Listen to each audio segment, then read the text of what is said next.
Subject 1166, Yarnaby, a flawed Playtime Co. experiment. However, flaws are what make people unique, and the person behind those big goofy eyes was unlike any other orphan we know from Playcare. Yarnaby's character is an example of how manipulation can shape the outcome of someone's entire existence. But who was Yarnaby? Who was the troubled orphan chosen for his experiment? Well, this is the full story of Yarnaby. The name's Yarnaby. Would you wanna be my friend? Yarnaby was designed to have a playful personality. He likes to rhyme his name with other words and enjoys being brushed. He is also described as having a heart of gold and being pure. Well, at least that's the toy version. Yarnaby was a character first introduced in the Chapter 4 ARG. He was known by the staff as Harley Sawyer's pet, a dog if you will. But it goes much deeper than that, and the orphan chosen for his experiment has a chilling backstory. So to learn everything about this character, stick around for the entire video. The fun never ends, cozy and godly, your new best friend, Yarnaby. I love braiding his hair. He'll hold you close and keep you there, He watches over me when I sleep. protecting your dreams. The fun never ends, cozy and godly, your new best friend, Yarnaby.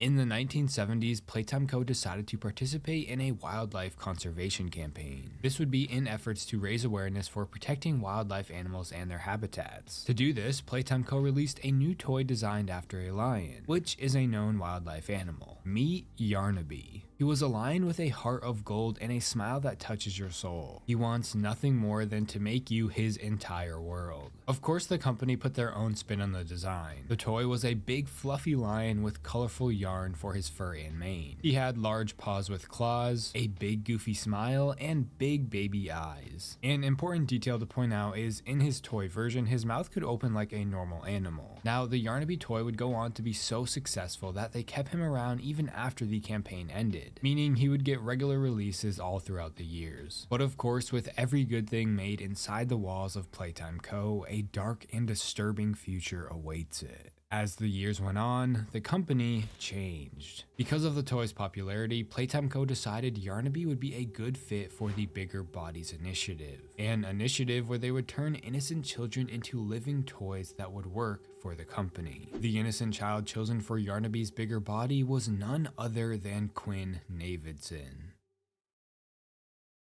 The date and location of Quinn Navidson's birthday is currently unknown. Any details about his life before Playtime Co. remains a mystery. This suggests that the only thing Quinn has ever known is Playtime Co. He was likely a baby when brought to the orphanage and grew up inside the walls of Home Sweet Home. This would mean that Quinn had no concept or understanding of what life was like outside of Playcare. He had no concept of the real world. So he would live a life just like the rest of the orphans, with friendly staff as sort of parental figures, all while being completely oblivious to the horrors that lay just beneath their feet. Growing up without a mother and father is no way for a child to live, and unfortunately, this would cause Quinn to become extremely shy and develop troublesome behaviors. You see, Quinn saw the world differently from others. He saw beauty in the unpleasant. Where you might see a pretty doll, to Quinn, something was off about it. So he would remove the head of said doll to make it prettier. The heads get in the way of their bodies, as he said himself. He would even swap doll heads to make his own pretty dolls. Obviously, this caused concern for the counselors, but to Quinn, this was normal. Like I said, he saw things differently and just wanted to make things prettier. Clearly, there was a lot going on inside the mind of Quinn, but this wasn't the only troubled child that called Playcare home. So instead of taking action to help Quinn, the staff would just continue their jobs. Now, every orphan at Playcare would have to participate in tests at the game station. These tests were disguised as games to test the child's physical and mental strength. High test scores would get you chosen for the Bigger Bodies Initiative. So of course, Quinn would participate in these games. For his first round of tests, Trial 1 was musical memory. This would test the player's memory under pressure by remembering a color pattern during a time frame. With a score range of 1 through 5, Quinn would receive a 3. He made several mistakes but finished with acceptable time. Trial 2 was Whack-A-Wuggy. This would test the player's reaction time by hitting the toys as they popped out. Quinn received a below average score of 2. His awareness and response time left much to be desired, as he missed a lot of the targets. Trial 3 was Statues, and this would test the player's speed and agility. Quinn received an average score of 3. While losing once and needing to restart, he still completed the course with acceptable time. These test scores were nothing special, but someone thought Quinn wasn't giving them his all. That someone was Dr. Harley Sawyer, the head doctor for the Bigger Bodies Initiative. It's never said why, but for some reason Harley had a liking for the boy. We don't know if he had any contact with Quinn prior to these tests, but perhaps he saw Quinn as a son, considering how odd he was. After all, to create the Bigger Bodies Initiative, you yourself would need to be a little odd. Following the first round of tests, Harley decided to confront Quinn about his performance, telling him he thinks Quinn might be holding himself back, suggesting he thinks Quinn messes up on purpose to make others have lesser expectations of him, how this behavior is a result of seeing the world a little differently.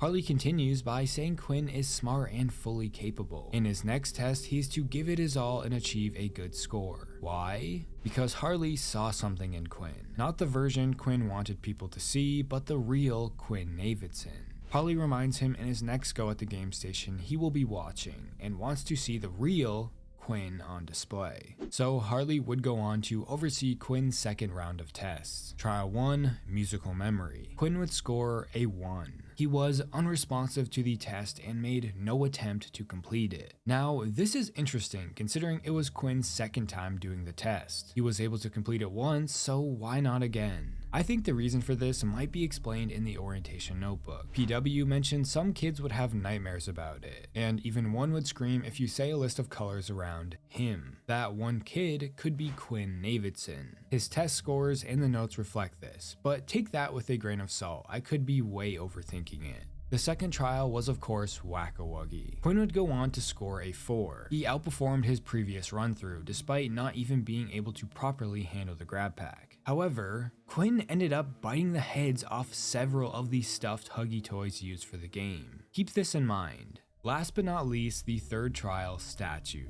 Quinn received a perfect score of 5 and completed the entire course in under 20 seconds. A huge improvement from the first. Although, Quinn ran back into the course and hid inside the foam pit until he was located 15 minutes later. This is also very important. After his conversation with Harley, Quinn did in fact perform better on his second round of tests, excluding Musical Memory. But what's more interesting here is how Quinn acted after the tests. He bit the heads off toys and basically hid from staff for over 15 minutes. That was the real Quinn Navidson Harley was asking for. Yes, Harley wanted to see better scores, but he also wanted to see how Quinn really acted if he was told to be himself. So Quinn did just that. He acted like his true self. Almost like a wild animal. He showed signs of aggression yet was also calm, both traits related to how lions act. But more specifically, Quinn obeyed Harley. So in August of 1990, Quinn Navidson would then on be known as Experiment 1166,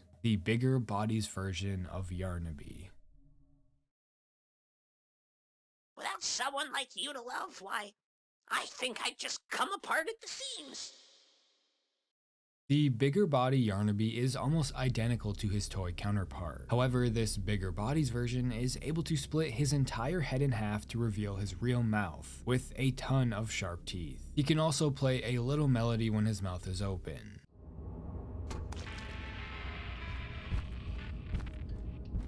Now, the specific reason behind Quinn being chosen as Yarnaby has never been revealed, but given the way he acted after his game station tests, perhaps Harley thought Quinn acted greatly in a way that resembled a lion, making him the perfect fit for the Yarnaby experiment. Or, because of the way Quinn obeyed Harley's command to show the real Quinn Navidson, Harley decided he had a specific plan for Quinn as Yarnaby, a plan that would shape Yarnaby as Harley Sawyer's pet. Following Quinn's procedure, he demonstrated an acute lack of higher cognitive function. Complex reasoning, speech, problem solving, and emotions all appeared either severely limited or altogether non-functional. Physically, Yarnaby was what he needed to be, strong, agile, and swift, but his mind was not entirely there. However, Yarnaby displayed an odd sense of loyalty to a select few security staff, who felt some kind of sympathy for him, indicative of a cat or dog. This meant Yarnaby could be bent, rather molded, by someone he was loyal to, and Harley recognized this, saying, "I'm going to isolate it. It'll have contact with no one but me. Considering my importance to the project, it's important that I'm properly protected at all times. And besides, I might get a good laugh or two at the pathetic little sounds it makes. By the time I'm done with it, I'll be its entire world. It'll know nothing else."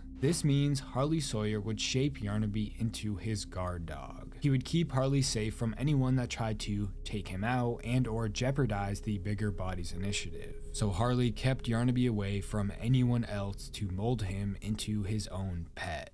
4 years would go by, and over time, Harley seemed to grow distant from Yarnaby and ultimately abandon him. The reason for this is unknown. Perhaps he was sick of having to take care of a pet, so Yarnaby was placed into a cell inside the prison. Here, he would lay dormant, unmotivated, and ultimately useless for the company. A weekly checkup confirms this, stating no behavioral changes. He eats little, laces about his cell, and performs substandard on all physical tests. With the removal of Harley Sawyer, Yarnaby appeared lost. He formed an attachment to Harley, and without whatever sense of comfort or stability that brought him, his motivation had been sapped. He sits, stares, listens, and only acts with aggression whenever someone approaches him. He just doesn't care anymore. Yarnaby was truly lost without Harley.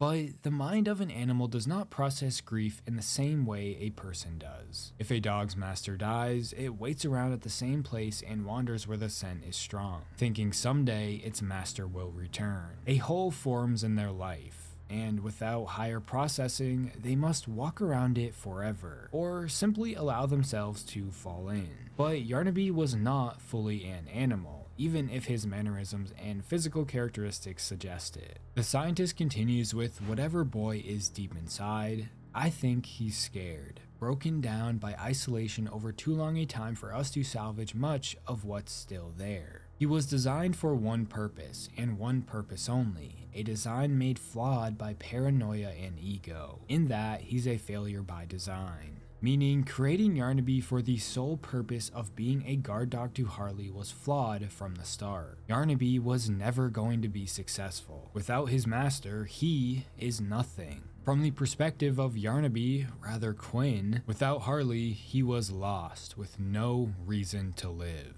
As sad as it sounds, from then on, he would sulk and spend his days wishing for a master that didn't care for him at all. Yarnaby would sit and basically rot away in his cell, until one day, his cell door opened without reason. This wasn't for testing, rather this was the hour of joy. But a familiar voice would come to find Yarnaby during this massacre, the voice of his old master, Harley Sawyer. With excitement that his master was back, Yarnaby found his purpose again, to obey Harley's every command. And he would do just this, keeping Harley and his new body safe from any rogue toys for the next 10 years. Although Harley would eventually put Yarnaby back in his cell, until the player returned in 2005.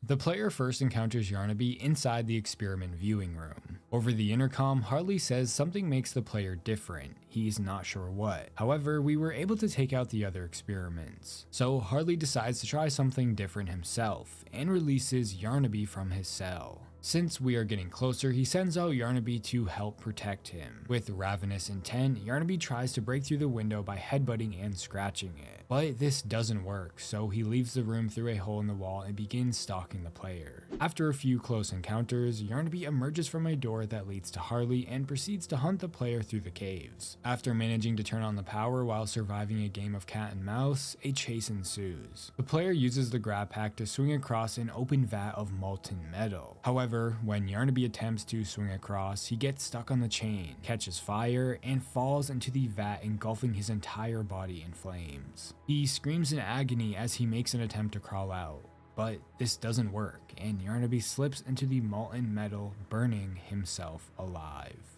He failed his master, but died trying to please him. So this is where Yarnaby's story comes to an end. From the start, Yarnaby was always a flawed experiment. Just like the weekly checkup said, he was designed for one purpose and one purpose only, a design made flawed by paranoia and ego. In that, he is a failure by design, a failure at the hands of Harley Sawyer. He saw Quinn as a troubled orphan that seemed to obey his commands, and carried that over to Yarnaby. The reality is, Harley took an innocent child and manipulated him into becoming his pet, a servant to Harley and only Harley. Without him, Yarnaby was lost, rather useless. This came at the cost of Quinn's life, one of the many orphans that entered Playcare only to never leave alive.